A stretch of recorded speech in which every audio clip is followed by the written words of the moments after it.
উম্মতেরা শোনো, মুহাম্মদ যখন দুনিয়ার জমিনে আসছে,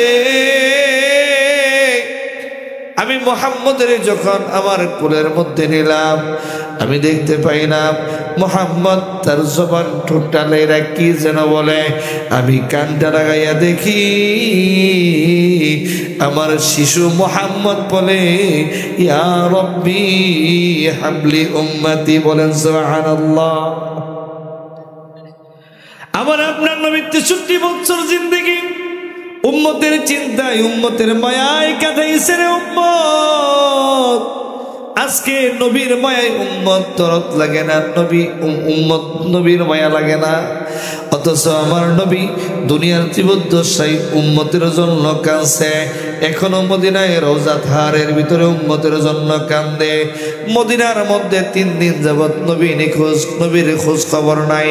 সাহাবে কেরাম পাগল পারা হয়ে গেছে। 3 দিন 3 রাত আমার নবী কোথায় যেন চলে গেছে। মদিনায় আমার নবীকে খুঁজে পাওয়া যায় না। একজন সাহাবী পাগল পারা হয়ে গেছে। হযরত ওমর তরবারি নিয়ে দাঁড়াইয়া ডাক দিছে, মদিনার মুনাফিকেরা তাড়াতাড়ি খবর দাও, খবর দাও আমার নবী কোথায়। যদি এই মুহূর্তে মুনাফিকেরা আমার নবীর খবর না দেবা, আমি উমরের তরবারি থেকে একটা মুনাফিক রেহাই পাইবা না। হযরত আবু বকর আসছে, দৌড়ায় এসে বলে, উমর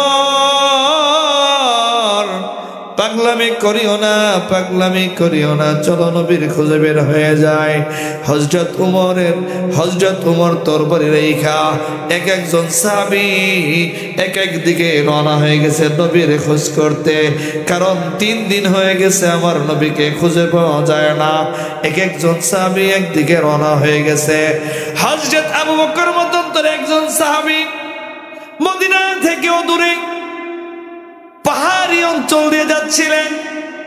কয়েকজন রাখাল মুখ গম্ভীর করে একসাথে বসে কি যেন বলতেছে। হযরত আবু বকর গিয়ে বলে, রাখালেরা রে, আমার নবীরে এই রাস্তা দিয়ে যাইতে দেখছনি?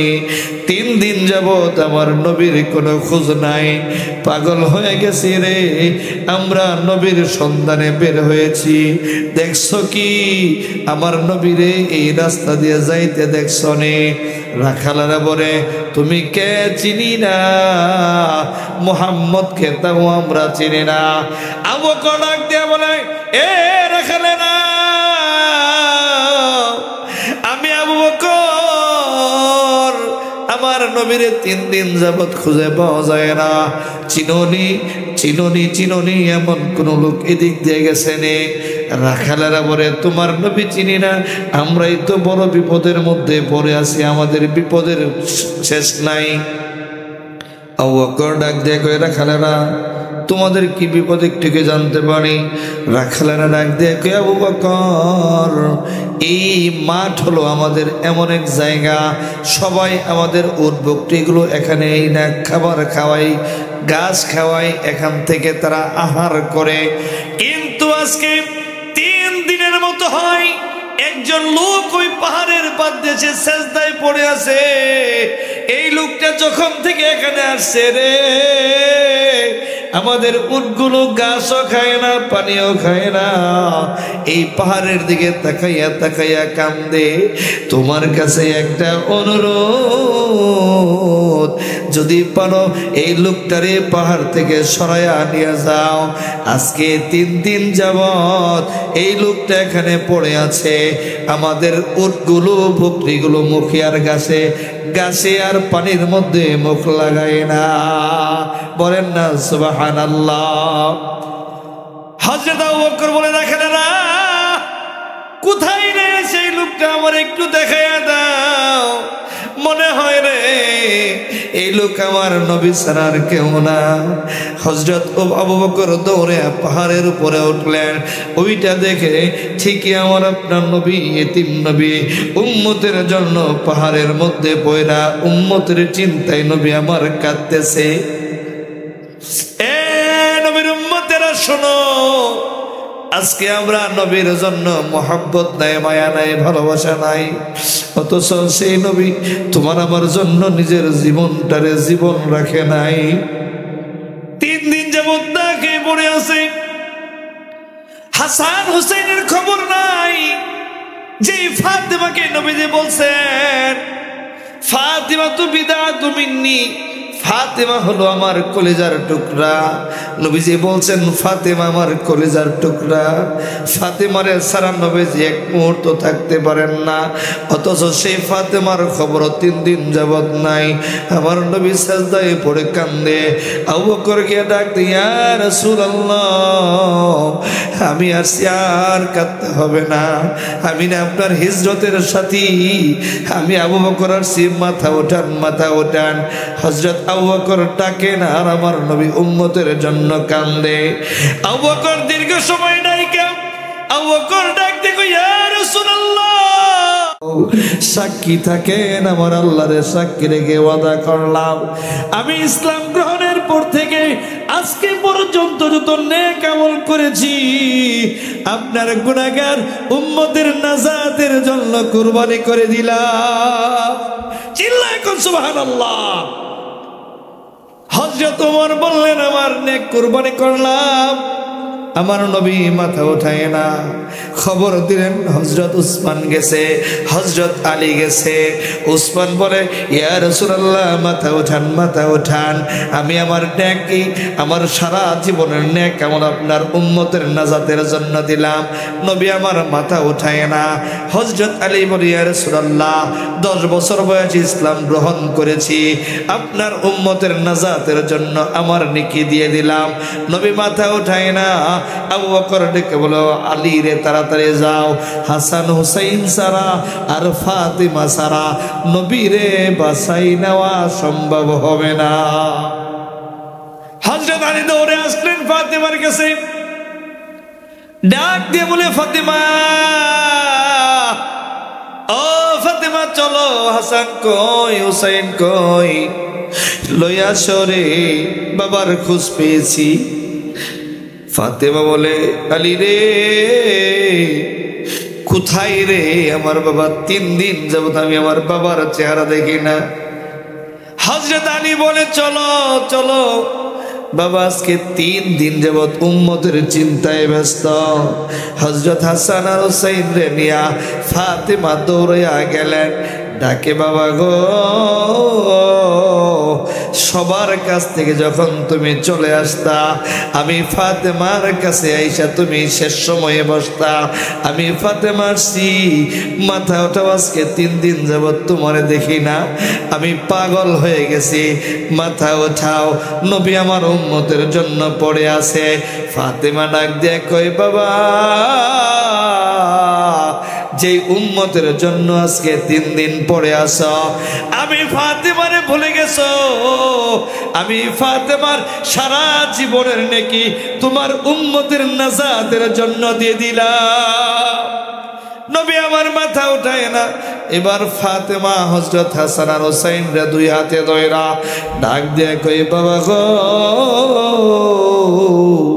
সাক্ষী থাকো, আমার আল্লাহরে সাক্ষী রাখলাম, যেই উম্মতের জন্য 3 দিন যাবত এখানে পড়ে আছো, আমার কলিজার টুকরা, তোমার কলিজার টুকরা 2 নাতি হাসান আর হুসাইনকে আমি তোমার উম্মতের নাজাতের জন্য কুরবানি করে দিলাম।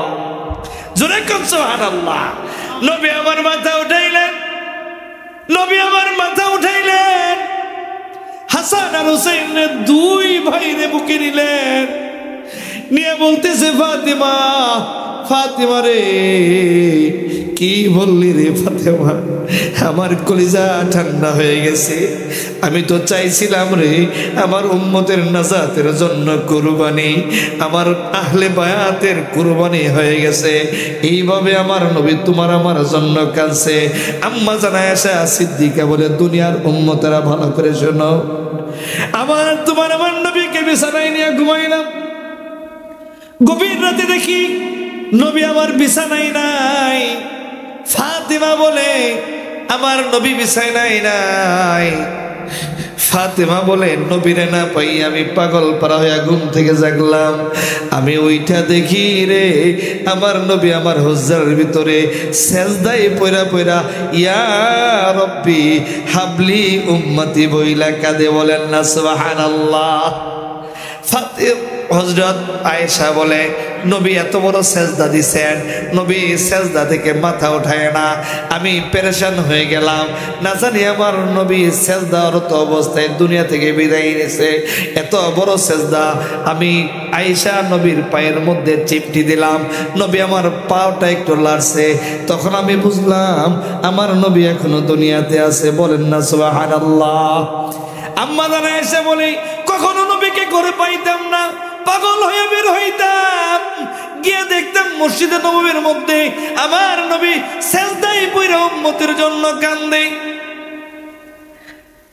হযরত আয়েশা বলেন কখনো গিয়ে দেখতাম নবী আমার মসজিদে নববীর ভিতরে নাই, পাগল হইয়া ছোটাছুটি করতাম, কখনো পাইতাম জান্নাতুল বাকির কবরস্থানের সামনে আমার নবী হাত উঠাইয়া কান্দে। আয়েশা জিজ্ঞেস করে ওগো আল্লাহর নবী আপনি না বেগুনা মাসুম, আপনি না বেগুনা মাসুম, আপনি এত কান্দেন কেন, কেন এত করে আপনি কান্দেন? নবী আমার ডাক দিয়ে কয় আয়েশা আমি নবীর কোনো গুনাহ নাই, কিন্তু আমার উম্মতের গুনার কোনো অভাব নাই, আমি কান্দি রে আমার গুনাহগার উম্মতের নাজাতের জন্য, বলেন না সুবহানাল্লাহ। এই নবী সারাটা জীবন উম্মতের জন্য কাঁদছেন। আম্মা জানা আয়েশা বলে নবীরে গোসল করাইয়া নবীর সারা শরীরের মধ্যে তেল দিতে গেলাম, কিচ্ছা কাহিনী নয় বরং তাফসীরের ঘটনা বলতেছি।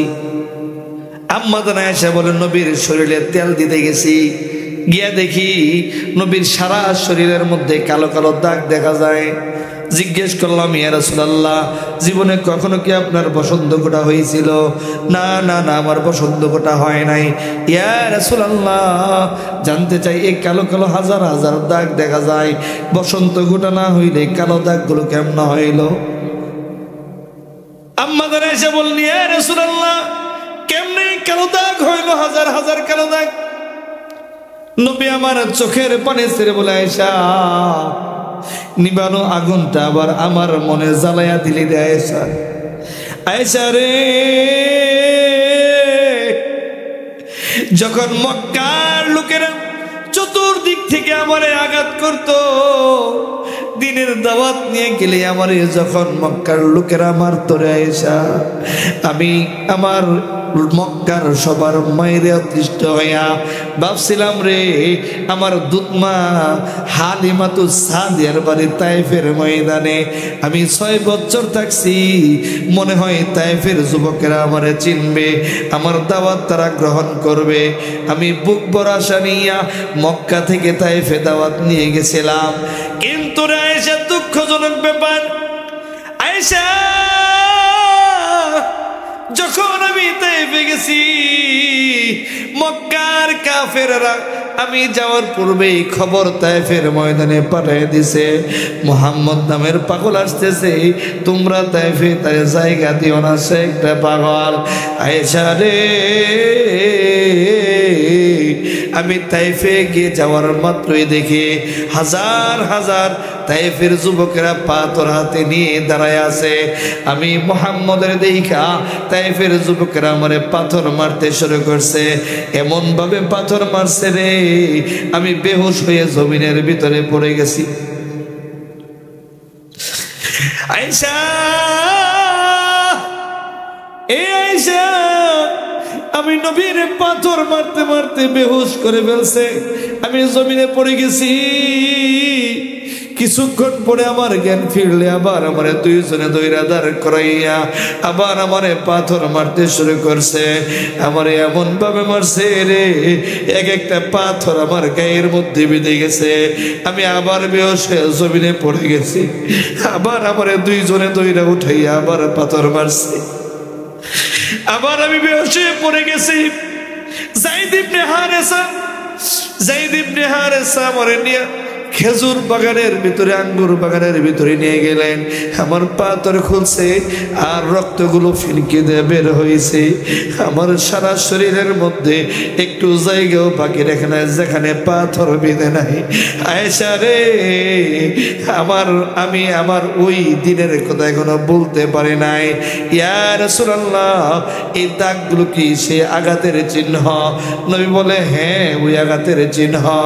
আয়েশা ডাক দিয়ে বলে, ইয়া রাসূলুল্লাহ, আপনি তো দোয়া করলে কবুল, এই দাগগুলো দেখতে খারাপ দেখা যায়, আপনি একটু আল্লাহরে বলেন না, গো আল্লাহ, আপনার শরীরের দাগগুলো যেন আমার আল্লাহ মুছাইয়া দেয়। নবী আমার চোখের পানি ছেড়ে বলে, আয়েশা, যদি আমি চাইতাম আমার আল্লাহ কবেই তো আমার এই দাগগুলো মুছাইয়া দিত। ওগো নবীজি, কেন আপনি দাগগুলো মুছাইতে চান না? নবী আমার বলে, আয়েশা, আয়েশা, যখন আমার আল্লাহ হাসরের ময়দান কায়েম করবে, যখন আমার আল্লাহ ডাক দিবে, লিমানিল মুলকুল ইয়াউম লিল্লাহিল ওয়াহিদিল কাহার, কাহারের রূপ যখন আমার আল্লাহ ধারণ করবে, সমস্ত নবীরা পর্যন্ত কাঁপতে শুরু করবে।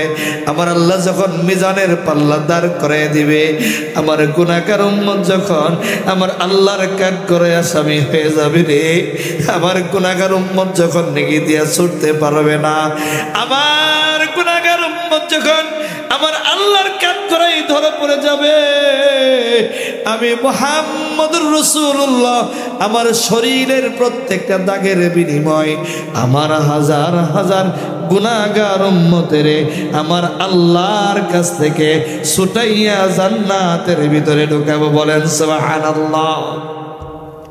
আয়েশা, এজন্য আমার দাগগুলো মুছাই না, বললে আমার আল্লাহ মুছা দিবে, কিন্তু আমার গুনাহগার উম্মতের ব্যথা এ দাগের চাইতে বেশি, এজন্য আমি আমার এই দাগগুলো মুছতে চাই না। বলেন না সুবহানাল্লাহ। এই নবীরে মহব্বত করার দরকার আছে নি? কেমনে মহব্বত করবা মুসলমান? এই নবীরে মহব্বত করা ছাড়া কোনো উপায় নাই। শুধু দুনিয়াতে এই নবী আমাদের জন্য কাঁদতেছেন এমন না, হাসরেও আমার নবী আমাদের জন্য কাঁদবেন।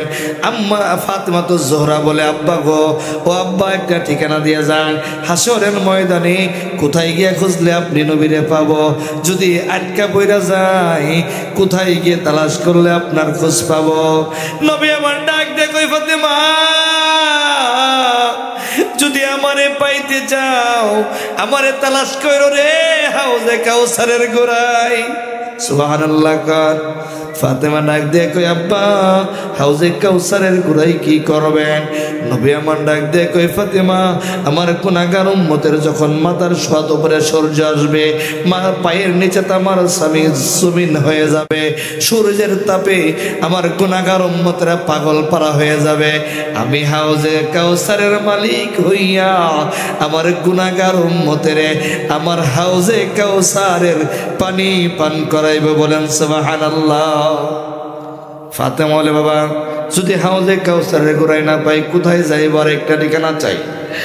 আম্মা নবী আমার বলে, যদি হাউজে কাউসারের গুনাই না পাও, মিজানের পাল্লার কাছে যাইবা। বাবা, সেখানে কি করবেন? ওগো আয়েশা, ওগো ফাতেমা, আমি সেখানের মধ্যে দাঁড়ায় থাকবো।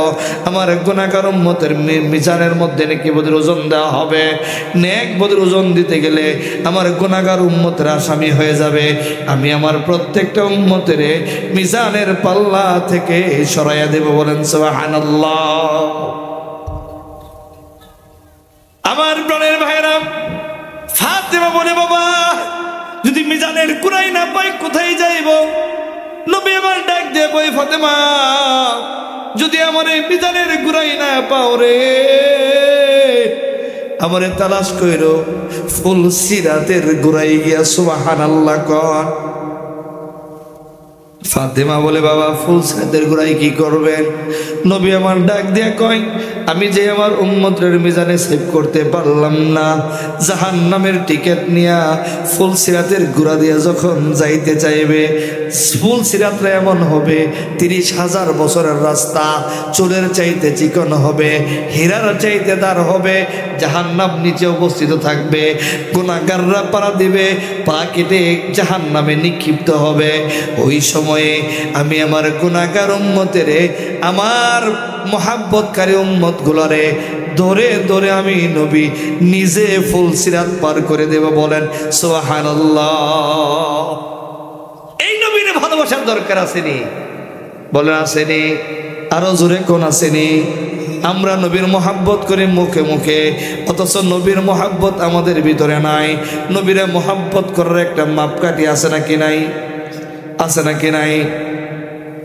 নবী বলেন, ক্বালা নবী সাল্লাল্লাহু আলাইহি ওয়াসাল্লাম, মান আহাব্বা সুন্নতি ফাকাদ আহাব্বানি ওয়া মান আহাব্বানি কানা মাই ফিল জান্নাহ। এ আমার উম্মতেরা, মুখ দিয়া বললে আমারে মহব্বতের প্রকাশ পাইবে না। মহব্বত করো, এটা পরীক্ষা হবে না, বরং আমি দেখব কার ভিতরে সুন্নত আছে। যার ভিতরে সুন্নত আছে সে আমারে মহব্বত করে, যে আমারে মহব্বত করে সে আমি নবীর সাথেই জান্নাতে থাকবে। বলেন সুবহানাল্লাহ। নবীর সাথে জান্নাতে থাকতে চান তো ইনশাআল্লাহ? নারে তাকবীর। আল্লাহ কবুল করে বলে না আমি। নবীর সাথে জান্নাতে থাকতে হলে টুপি নবীর সুন্নাত, দাড়ি নবীর সুন্নাত, পাঞ্জাবি নবীর সুন্নাত, কাজের ভিতরে নবীর সুন্নত আছে না নাই? ব্যবসার মধ্যে নবীর সুন্নত আছে না নাই? খাওয়ার মধ্যে নবীর সুন্নত আছে না নাই? বাথরুমে আসা যাওয়াতে নবীর সুন্নত আছে না নাই? বাজার বন্দরে নবীর সুন্নত আছে না নাই? ঘরবাড়িতে নবীর সুন্নত আছে না নাই? খুঁজে খুঁজে নবীর সুন্নত আমার আপনার জীবনে বাস্তবায়ন ঘটাইতে হবে। জোরে কোন ঠিক কিনা? সাহাবায়ে কেরাম নবীরে ভালোবাসছেন আমরার মতো কি কোন? আমাদের মতো না না না। তারা নবীর জন্য নিজের জীবন দিছেন। আমাদের সামনে নবীরে বৈক্যা শেষ করে এলে আমাদের গায়ে লাগে না। কইও হের বিচার আল্লাহ করব, ঠিক কিনা? নবীরে গালি দিয়ে সামনে দাঁড়ায় দেখ হের বিচার আল্লাহ করব। কি করব? আল্লাহ করবে না। আপনি নবীর উম্মত। সাহাবীর সামনে নবীকে যদি কেউ আঘাত করার সাহস করবে তো দূরের কথা, নবীকে যদি কেউ একটা গালি দিবে, তথাপি সাহাবী তার কেল্লা কাটার জন্য রেডি। জোরে কোন ঠিক কিনা? বলেন তো, সাহাবীদের মধ্যে সবচেয়ে নরম সাহাবীর নাম কি? আবু বকর, ঠিক কিনা? ইহুদি বিচার নিয়ে গেছে নবীর কাছে, ইয়া রাসূলুল্লাহ আপনার আবু বকর আমারে সৎকনা দিয়েছে। নবী কয়, তুমি মনে ভুল দেখছো, আবু বকর তো নরম মানুষ, কেউ সৎকনা দেয় না। আবু বকর খালি মরায়। আবু বকর কি করে? মরা, সৎকনা দেয় না। না হুজুর, আজকের চটকনা আবু বকর দিছে। ঠিক আছে, আবু বকর সৎকনা দিলে সমস্যা নাই। ইসলামের আদালতে আবু বকর আর ইহুদি সমান। সুবহানাল্লাহ কইতেন না? ঠিক আছে, বসো, আবু বকর আসলে বিচার হবে। সাথে সাথে আবু বকর আয়েশা দাঁড়ায় গেছে। আয়া দেখে ইহুদি বাবা, কইয়া রাসূলুল্লাহ এই শয়তান দিয়ে নে বসা। হুজুর, নবী গো একটা সৎকরা দেওয়ার পারমিশন চাই। সুবহানাল্লাহ কইতেন না? নবী কো, আবু বকর বুঝছি, তাহলে আগের সৎকরা তুমিই দিছো। নবী কো, আবু বকর তুমি তো নরম মানুষ, কাফেররা তোমার উপরে নির্যাতনের স্টিম রুলার চালাইছে, তুমি তো কাউকে গালি দেও নাই, কিন্তু আজকে তারে আঘাত করলা, কারণ কি? আবু বকর বলে, ইয়া রাসূলুল্লাহ আমাকে কেউ যদি মেরে ফেলে আমি আবু বকরের গায়ে একটু কষ্ট লাগবে না, কিন্তু আমার সামনে যদি আমার আল্লাহকে নিয়ে কেউ কিছু বলে, আমার নবীকে কেউ কিছু বলে, আমি আবু বকর সহ্য করতে পারি না। সুবহানাল্লাহ। কই ইয়া রাসূলুল্লাহ জানেন, যখন আয়াতে কারিমা নাজিল হয়েছে ইউকরিদুল্লাহ করদান হাসানা, আল্লাহরে উত্তম ঋণ দেওয়ার জন্য, এই ইহুদিয়ে বইয়া কইতেছে, কই এতদিন জানতাম মোহাম্মদ ফকির, মোহাম্মদের কিচ্ছু নাই, নির্বংশ, অর্থ সম্পদ নাই, এখন তো দেখি মোহাম্মদের আল্লাহও ফকির, কারণ ফকির এই তো দলের কাছে ভিক্ষা চান, ঠিক না? এই কথা কইছে, আবু বকর শুই না গেছিল, আমার আইসে আই একটা দাম করে দিছে, এক সৎকনা সে ঘুইরা মাটিতে পড়ে গেছে। চালাক তো উড়ে না, কারণ উঠলে তো আরেকটা দিব। আবু বকর হাইরা চলে গেছে। তো নবীজি বলে, আবু বকর প্রমাণ আছে? হুজুর আমি একলা ছিলাম, আর ওই ইহুদির লোকে আরেকটা আছে। হে হুজুর আমি এটা কই নাই, এই যে আমার সাক্ষী। হে তো হুজুর হ্যাঁ কইছে না। নবীজিকে, আবু বকর তোমার কোনো সাক্ষী আছে? হুজুর আমার সাক্ষী নেই। কোথায় তো তোমার বিচার হবে একটা চটকনার রায়, তুমি আর একটা চটকনা দিছো, উপযুক্ত প্রমাণ না থাকায় তুমি আসামি সাব্যস্ত হয়েছ, এখন ইহুদি তোমার একটা চটকনা দিব। দাঁড়ায় গেছে ইহুদি চটকনা দিব। এই মুহূর্তে জিবরাইল আইসা কয়, ইয়া রাসূলুল্লাহ, আমার আল্লাহ এই মুহূর্তে জানাইছে আবু বকরের পক্ষে দুনিয়ার কোনো সাক্ষী নাই, কিন্তু স্বয়ং মহান রব্বুল আলামিন হযরত আবু বকরের পক্ষে সাক্ষী হয়ে গেছে যে হ্যাঁ আল্লাহ শুনছে। এই ইহুদি বলছে যে মুহাম্মদ ফকির, তার আল্লাহ ফকির। বলেন না সুবহানাল্লাহ। সম্মানিত হাজিরিন, শুধু তাই নয়, সাহাবীদের সামনে নবীর একটা মূর্তি বানাইয়া তার নাক ভাঙবে, এই সুযোগটা পর্যন্ত তার জীবনের চাইতেও বড় হয়ে গেছে। বলেন না সুবহানাল্লাহ। সুবহানাল্লাহ সুবহানাল্লাহ। এগুলো কিচ্ছা কাহিনী নয়, এগুলো তাফসীর আর হাদিসের মূল কথা। আপনারা আমাকে চেনেন, আমি এই গ্রামের এই এলাকার সন্তান। কিচ্ছা শোনে আপনাদেরকে বয়ান কইরা আমার মাকসাদ না। আলহামদুলিল্লাহ চেষ্টা করি অন্তত কোরআন হাদিস থেকে বলা। হযরত সাদ ইবনে আবি ওয়াক্কাস রাদিয়াল্লাহু তাআলা আনহু জিহাদের জন্য, যুদ্ধের জন্য চলে গেছে। যেখানে গেছেন খ্রিস্টানরা বড় চালাক। খ্রিস্টানরা এবার জায়গা দিছে, যে জায়গায়, ওই জায়গাটা হচ্ছে আফ্রিকার জঙ্গলের কাছে, যেখানে পশু পাখি ভয়ঙ্কর হিংস্রতা থাকে। সাহাবায়ে কেরাম বলতেছে, ওগো আমির, কিভাবে থাকবো এখানে? আমাদেরকে তো হিংস্র জানোয়াররা খেয়ে ফেলবে রাত্রে। সাদ ইবনে আবি ওয়াক্কাস বলেন, না দাঁড়াও, আমরা সাধারণ লোক না, আমরা মুহাম্মদ রাসূলুল্লাহ সাল্লাল্লাহু আলাইহি ওয়াসাল্লামের উম্মত। বলেন না সুবহানাল্লাহ। একটা মঞ্চ বানাও, একটা উঁচা মঞ্চ বানাইছে। সাদ ইবনে আবি ওয়াক্কাস মঞ্চের উপরে দাঁড়ায় বলতেছে, হে জঙ্গলের হিংস্র প্রাণীরা, ভালো করে কান খুলে শোনো, নাহনু আসহাবি রাসূলুল্লাহ সাল্লাল্লাহু আলাইহি ওয়াসাল্লাম, আমরা কিন্তু মুহাম্মদ রাসূলুল্লাহর সাহাবী। আজকে রাত্রে আমরা এই জায়গায় থাকবো, সুতরাং এই এরিয়াটা আজকে সমস্ত হিংস্র প্রাণীরা ছেড়ে দাও। বলেন না সুবহানাল্লাহ। অনেকে মনে করছে এই কথা কি শুনবো, কিছুক্ষণের মধ্যে দেখা যায় হিংস্র পশুগুলো একটার পেছনে আরেকটা ছুটতে ছুটতে এই এলাকা থেকে চলে যাইতেছে। বলেন না সুবহানাল্লাহ। সম্মানিত হাজিরিন, নবীর সাহাবী খ্রিস্টানদের এলাকায় গেছেন যুদ্ধ করবে। খ্রিস্টানরা বড় চালাক। যুদ্ধ শুরু হওয়ার আগের দিন তাদের ঈসা নবীর একটা মূর্তি বানানো ছিল এক রাস্তার মধ্যে। রাত্রে বেলা খ্রিস্টান নিজেরাই তাদের নবীর মূর্তির নাকটা ভেঙে ফেলছে। নবীর মূর্তির নাক। সকালবেলা অভিযোগ দায়ের করছে যে মুসলমানরা আমাদের সাথে যুদ্ধ করবে, যুদ্ধে পারবে না, এজন্য তারা আগের রাত্রেই আমাদের নবীর মূর্তির নাক ভাঙছে। নাউজুবিল্লাহ কর না।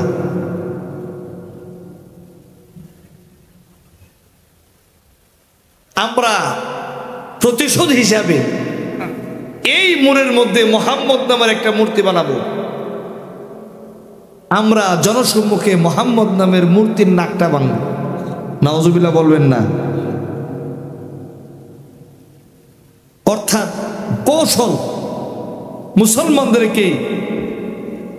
মুসলমানদেরকে দমানোর একটা কৌশল টাকা জোরে দিয়ে দেওয়া হয়েছে।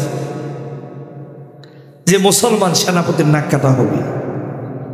এতটা সময় জনসম্মুখে হাজার হাজার মানুষের সমাগম হয়েছে। সব মানুষগুলো দাঁড়ায় আছে। হাজার হাজার মানুষের ভিতরে এবার সাদ ইবনে আবি ওয়াক্কাস রাদিয়াল্লাহু তাআলা আনহুর নাক কাটবে। বড় করে একটা মঞ্চ বানানো হয়েছে। সাদ ইবনে আবি ওয়াক্কাস মঞ্চের মধ্যে উঠবে, জল্লাদ তার নাক কাটবে। হযরত সাদ ইবনে আবি ওয়াক্কাসের চোখ দিয়ে পানি পড়ে। খ্রিস্টানরা ডেকে বলে, হে সাদ, তোমাদের নবীর জন্য বুঝি একটু মায়া নাই? নাকটার এত বড় মায়া, একটা নাক কাটবা এই জন্য বুঝি আজকে তোমার চোখ দিয়ে পানি বের হয়?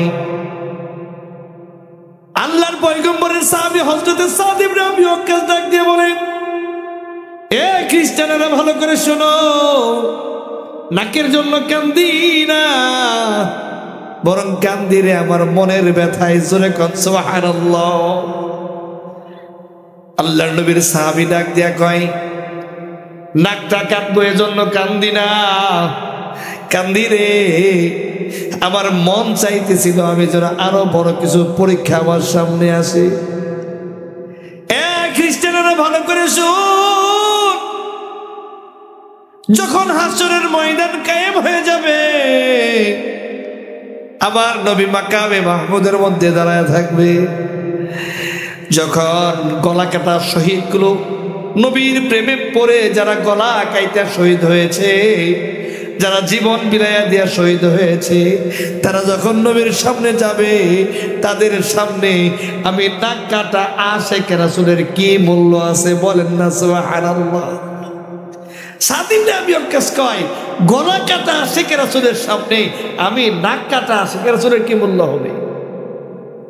বরং আমি কান্দি রে, যদি আমার এমন হইতো আজকে নাক না কাইটা আমি সাদ ইবনে আবি ওয়াক্কাসের গলাটা কাইটা আমার নবীর নাকের বদলা নেওয়া হইতো, তাইলে তো আমি গলা কাটা আশিকে রাসূল হইয়া আমি আমার নবীর সামনে উঠতে পারতাম।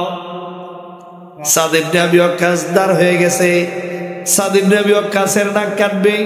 যখন জল্লাদ তরবারি নিয়ে সাদ ইবনে আবি ওয়াক্কাসের সামনে আসছে, এমন সময় কিতাবের মধ্যে লিখে, ওই মজলিসের মধ্যে শত শত খ্রিস্টান পাদ্রীরা একসাথে দাঁড় হয়ে গেছে। দাঁড় হয়ে বলতেছে, রাখো রে জল্লাদ, একটা কথা বলো করে শোনো। আমরা ভাবছিলাম মুহাম্মাদের উম্মতেরা মুহাম্মাদের ভালোবাসে না, আমাদের নবীরে আমরা যতটা ভালোবাসি, যার জন্য আমাদের নবীর মূর্তি বানায় রাখছি। তারা তো মূর্তি বানাইলো না, তারা তো এতটা মহব্বত করে না, নাক ভাইঙ্গা এই জন্য তাদেরকে